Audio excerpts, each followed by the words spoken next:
alternada, como temos feito ultimamente, este texto em Lucas capítulo 8, versículos 43 a 48. Eu vou ler o primeiro versículo, a igreja lê o segundo e depois alternadamente. Diz assim a palavra do Senhor. E uma mulher que tinha um fluxo de sangue havia 12 anos e gastara com os médicos todos os seus haveres, e por nenhum deles pudera ser curada, chegando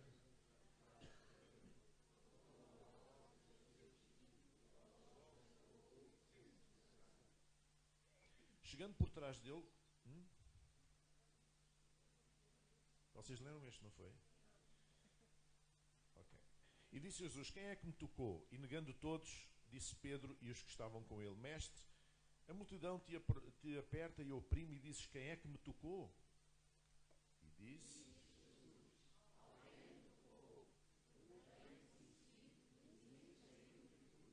Então, vendo a mulher que não podia ocultar-se, aproximando-se, tremendo e prostrando-se ante ele, declarou-lhe diante de todo o povo a causa porque lhe havia tocado e como logo sarara.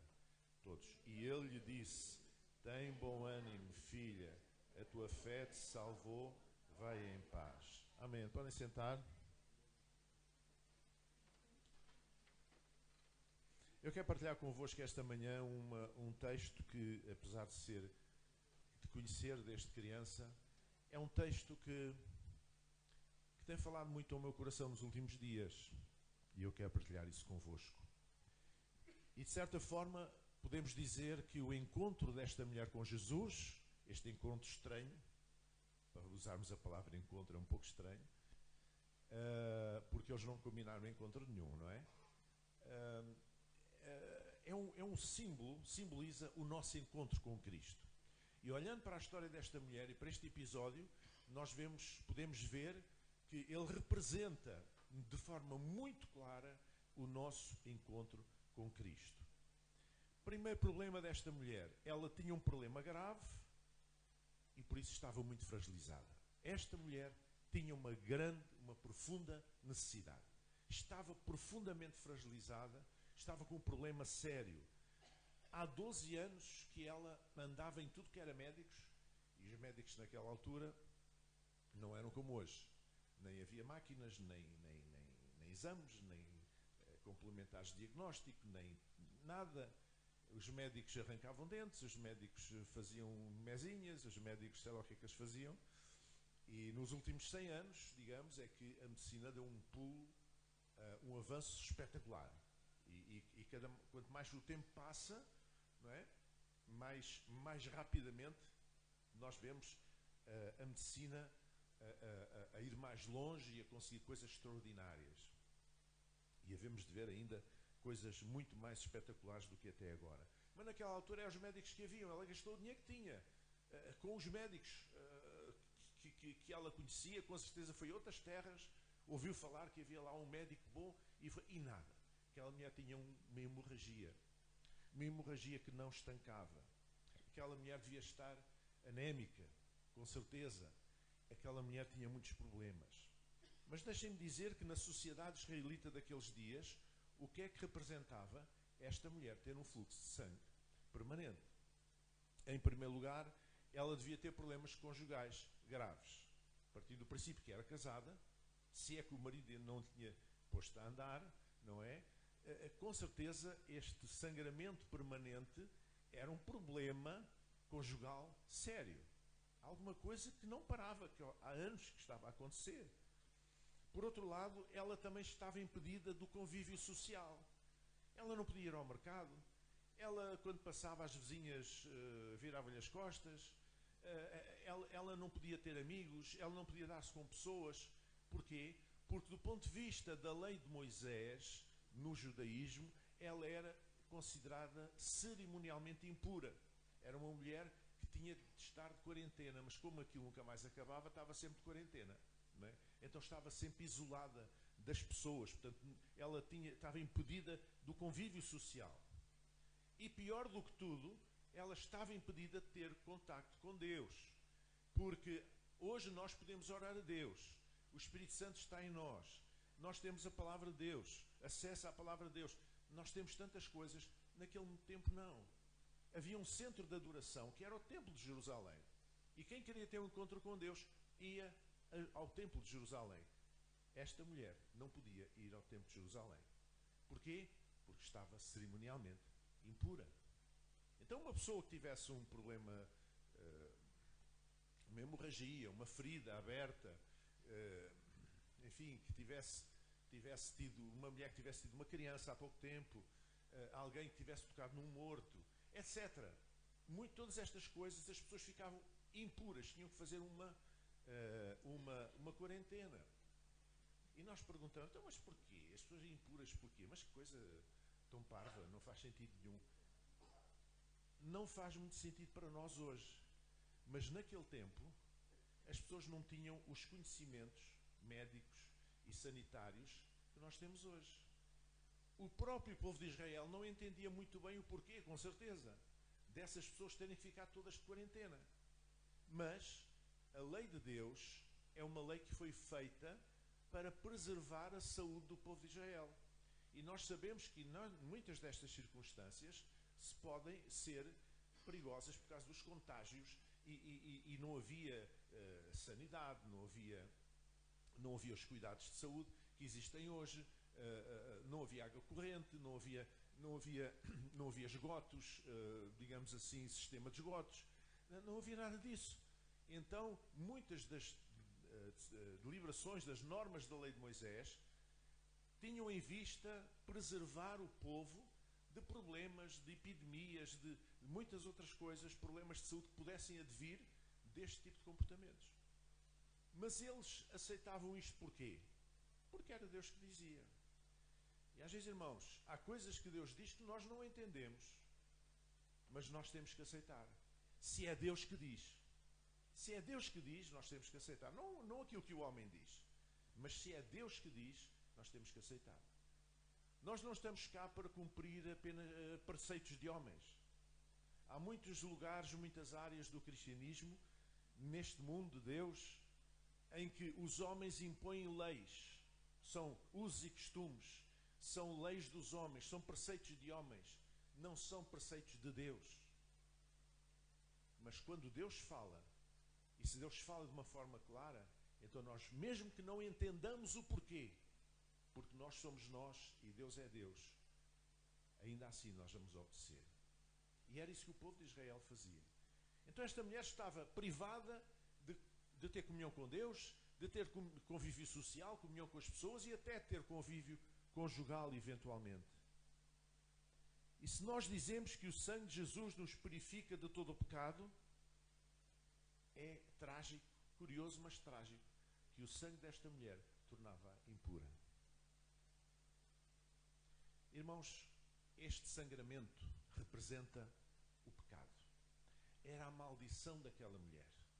E o pecado é que nos impede de ter comunhão com Deus, de ter comunhão uns com os outros, muitas vezes, e até, por vezes, ter comunhão com aqueles que nos são mais próximos.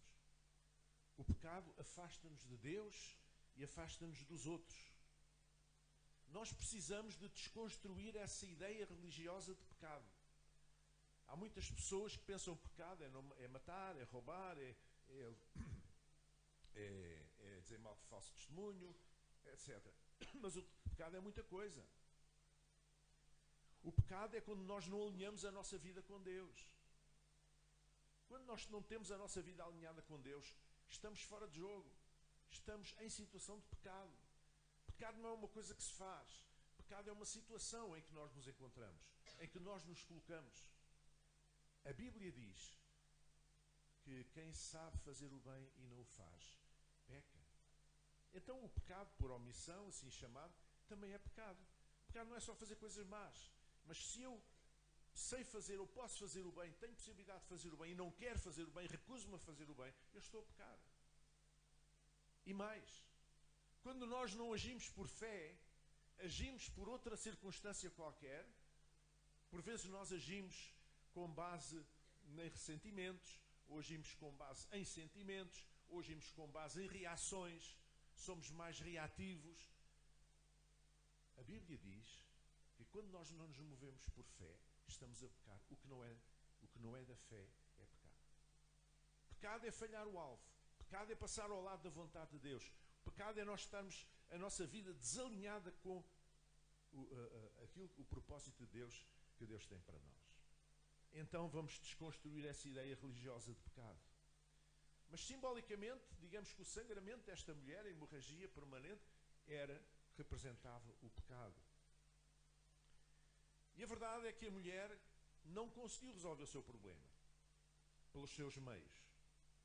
Ela andou de terra em terra, de médico em médico, tentando tudo e mais alguma coisa, e não conseguia.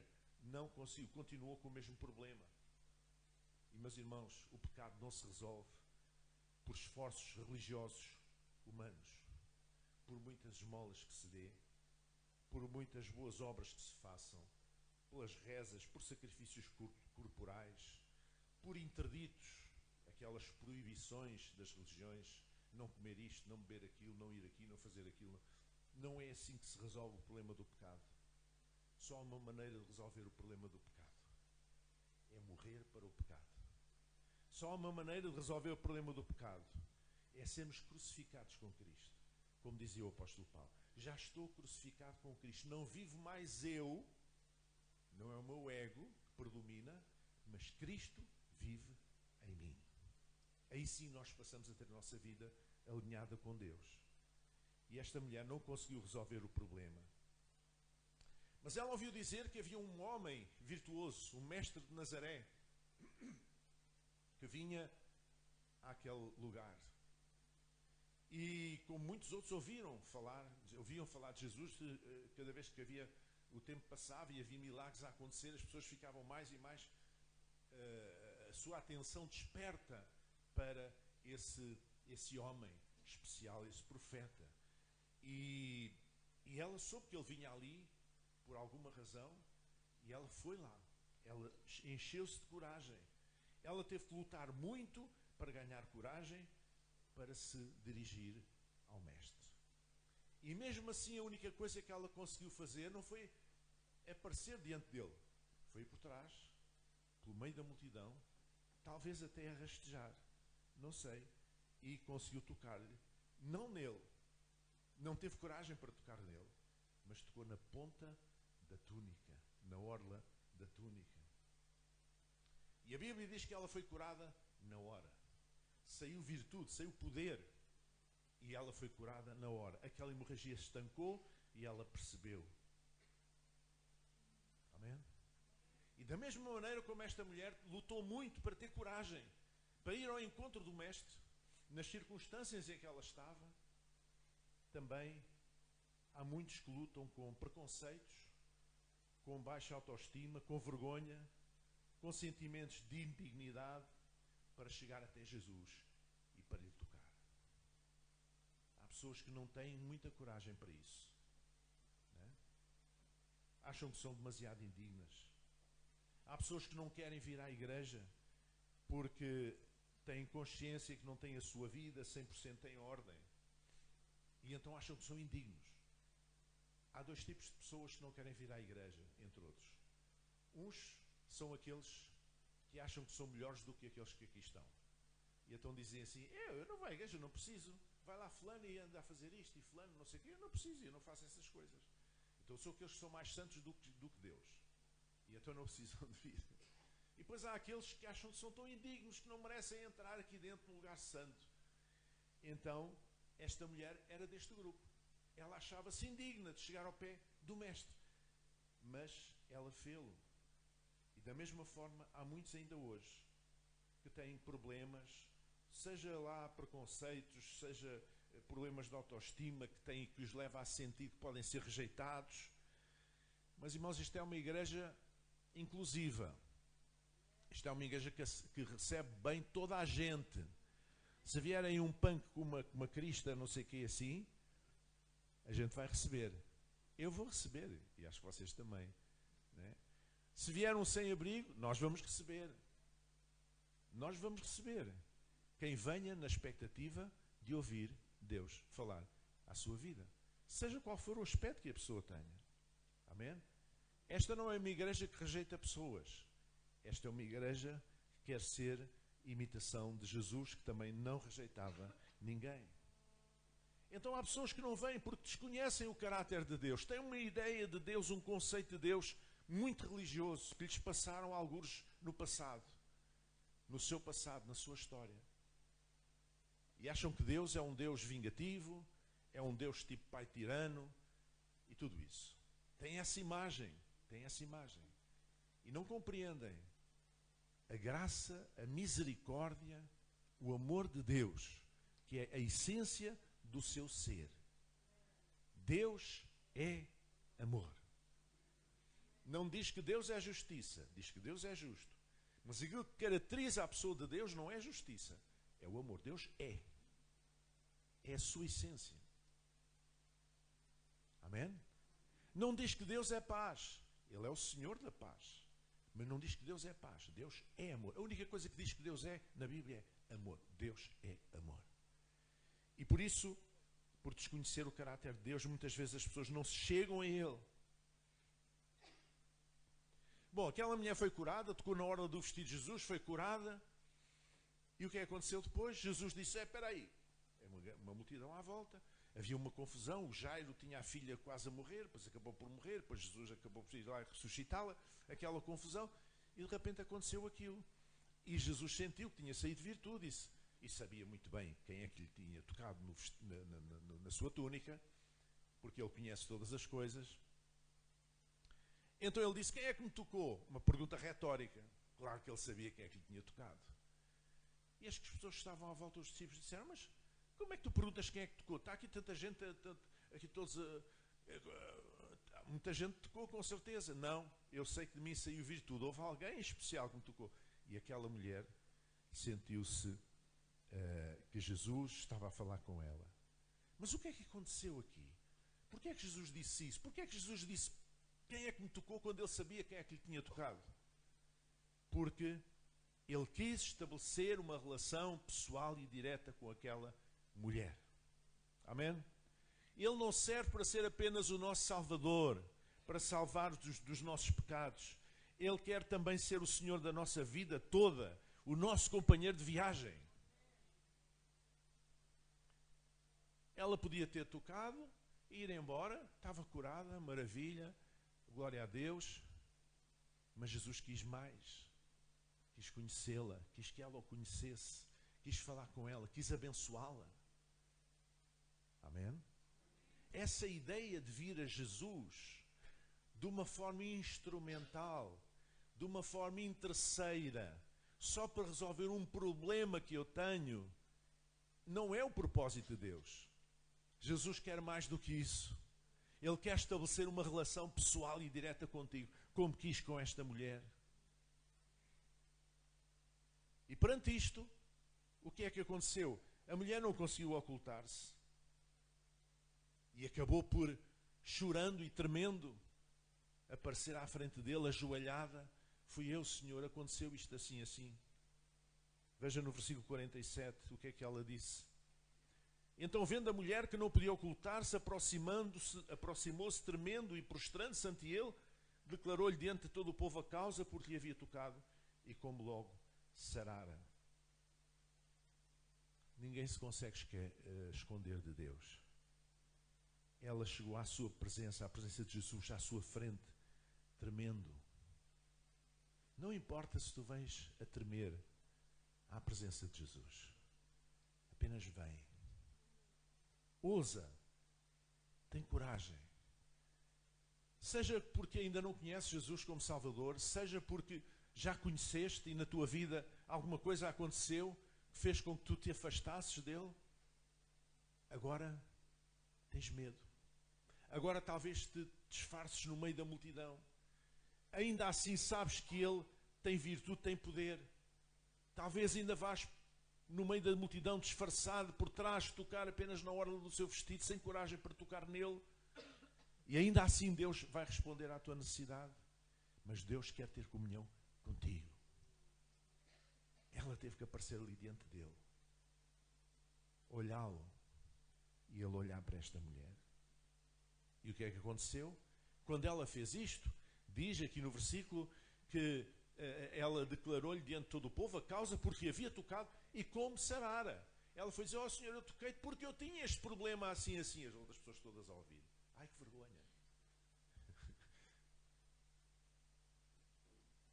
Ela justificou-se e testificou diante de todo o povo. Irmãos, todos somos chamados a ser testemunhas de Jesus.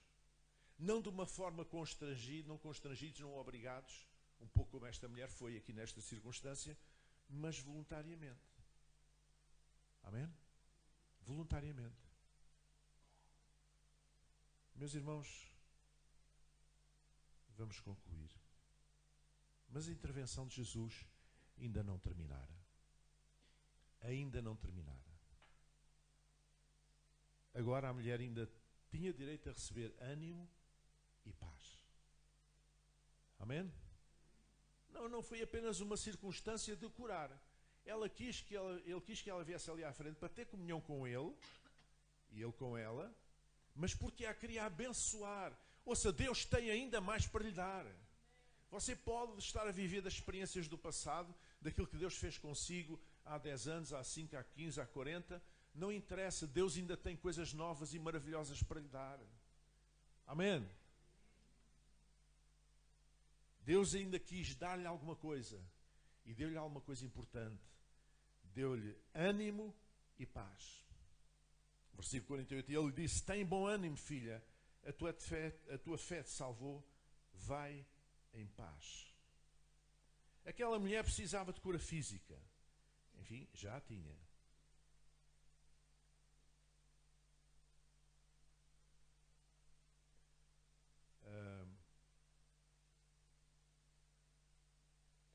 Mas também precisava de cura emocional.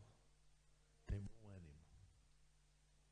Muitas vezes há pessoas que estão desanimadas, estão emocionalmente destruídas, estão tocadas emocionalmente, mas Ele quer também curar não apenas o teu corpo, mas as tuas emoções. E também quer trazer cura espiritual. Porque Jesus declarou-lhe paz. Vai em paz. Ele deu-lhe ânimo e paz. E sabe, nós não temos bem a noção da importância da paz. Só quem está em guerra, a sofrer uma guerra, é que tem a noção da importância da paz. Em 1954, no ano em que eu nasci, passaram 9 anos depois da Segunda Guerra Mundial. A Europa tinha tido uma primeira guerra, de 14 a 18, e passados cerca de 20 anos teve uma guerra ainda pior. E a Europa, parte da Europa estava destruída. E em 1954 a Europa estava ainda em construção, incluindo Londres, incluindo a Inglaterra. E um homem de Deus chamado Billy Graham, um pregador, que Deus tinha levantado anos antes, começou a fazer umas campanhas nos estádios em Los Angeles e etc., na América. E em 1954 ele foi fazer uma campanha em Londres, num grande auditório que levava milhares de pessoas. Vocês sabem quantos cultos ele fez ali? As pessoas vinham e vinham e vinham. Quantos cultos ele fez ali? Quantas noites ele teve ali? Digam-me lá uma ideia. 5, 10, 15? Digam lá. Quê? 1500. Eu não sei se foi 1500, mas ele esteve lá 3 meses, todas as noites, a fazer cultos. Porquê? Porque os londrinos, os ingleses, precisavam muito dessa coisa chamada paz. E a pregação de Billy Graham foi muito baseada desde aí, paz com Deus, tanto que o seu livro mais famoso chama-se justamente Paz com Deus. A sua mensagem é uma mensagem de paz com Deus, era uma mensagem de esperança. Tendo paz com Deus, nós somos abençoados. Tendo Jesus na nossa vida, nós não estamos sós. Nós vamos ter vitória, nós vamos seguir em frente, nós vamos reconstruir a nossa vida, nós vamos reconstruir a nossa família, nós vamos reconstruir a nossa cidade, nós vamos reconstruir o nosso país, nós vamos reconstruir esta Europa destruída. E essa foi a mensagem. E foi uma mensagem que teve um sucesso muito grande, porque as pessoas precisavam de ouvir. A obra de Deus, irmãos, nunca termina. Ele é o que nos cura. Ele é o que nos dá ânimo para continuar a nossa caminhada. E paz nos momentos de luta e dificuldade. Vamos chegar em pé. Ele é a nossa paz. Ele é a nossa paz. Diga comigo, porque dele, e por ele, e para ele, são todas as coisas. Glória, pois, a ele, eternamente. Amém. Amém. Feche os seus olhos agora e curva a sua cabeça.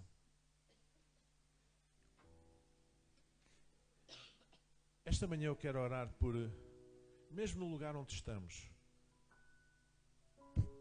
por pessoas que se sentem fragilizadas ou eventualmente com problemas de autoestima, como esta mulher. Pessoas que sentem a sua vida de alguma forma bloqueada. Sentem que eventualmente até se sentem indignos de chegar à presença de Deus. Eventualmente até sentem-se indignos de pedir alguma coisa a Deus. Eu quero orar. E por isso não me importa quem são as pessoas ou deixam de ser.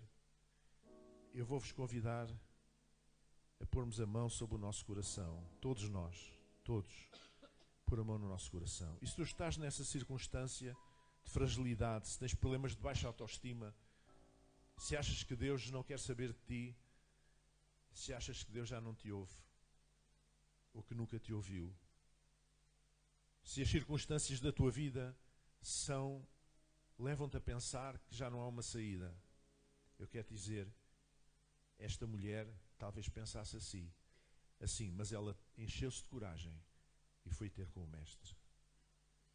E é essa coragem que eu oro para que tu tenhas agora, em nome de Jesus. Nosso Deus e Pai, esta manhã eu te agradeço, Senhor, porque verdadeiramente, Senhor, Tu és o Deus de toda a bênção, Senhor. Tu és um Deus de graça, Tu és um Deus de misericórdia, Tu és um Deus de paz, Tu és um Deus que nos queres ter uma relação direta e pessoal connosco. Tu és um Deus que nos quer abençoar, Senhor. Além daquilo que nós recebemos, nos tem sempre muito mais para dar, Senhor. Ó Deus, e verdadeiramente eu oro para que Tu nos abençoes, Senhor, nos enchas da Tua graça. Eu oro para que Tu respondas à necessidade de cada um, Senhor.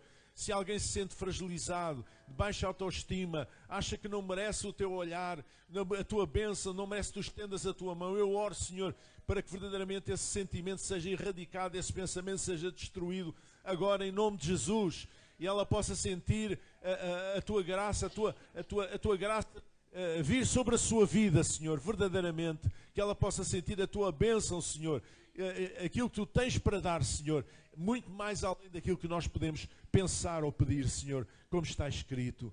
Em nome de Jesus, não permitas que rastejemos, Senhor, para receber a bênção, mas que possamos comparecer perante Ti, Senhor, sabendo quem Tu és, sabendo das Tuas intenções, sabendo o Teu coração, ó Pai, sabendo que Tu és amor, sabendo que Tu nos amas, sabendo que Tu enviaste o Teu Filho para morrer naquela cruz por nós, para nos dar vida e vida com abundância, para nos dar cura física, cura emocional, cura relacional, cura em todas as áreas da nossa vida, de acordo com a nossa necessidade, Pai, em nome de Jesus. E nós Te agradecemos, Senhor.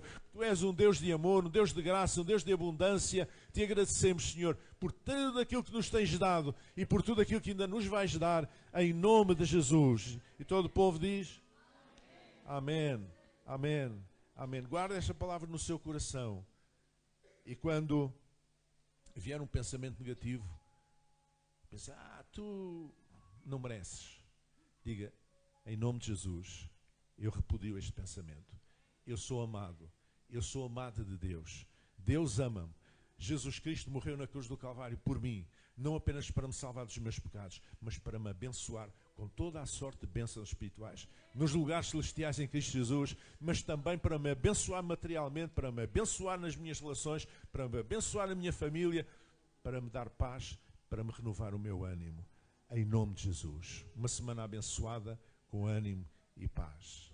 Amém.